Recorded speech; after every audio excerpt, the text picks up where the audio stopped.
Absolutely. Well, we're looking for good things from our football program this year. We took a little step behind last year after the great year in '08, but we played a lot of young kids last year, and I think the league is going to be wide open. And we've got, I think, a favorable schedule. We've got 2 home games to start with Southeast Missouri State and Liberty, and then we go on the road for a couple of Big Ten contests with Purdue and Iowa, and then we start into the MAC. So we're looking for good things there. And then Steve Shondell in women's volleyball, who was a legendary coach at Burris High School, has come over, and he'll be leading our women's volleyball program. We're looking for great things for him.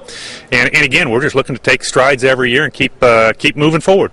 When you take a look at football, obviously, you're in tap with everything that's going on the national level.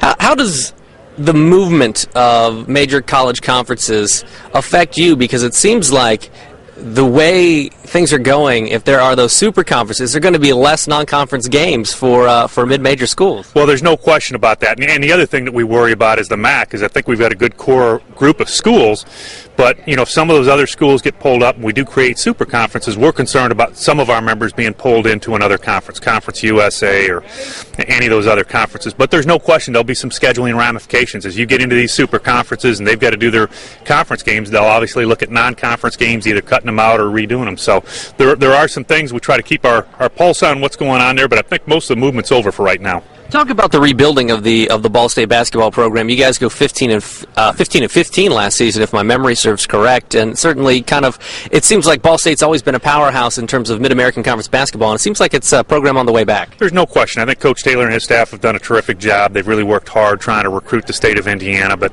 also the Midwest. We've got a number of returning players, Randy Davis and Jared Jones and Mo Hubbard, and those kids have all done a great job of buying into the system and just working hard. And we're just trying not to take any shortcuts, and we've kind of taken a step every year, and now I think this is the year we need to go in and kick the door down and win the Mid-American Conference Championship. What do you see as the future for Ball State athletics?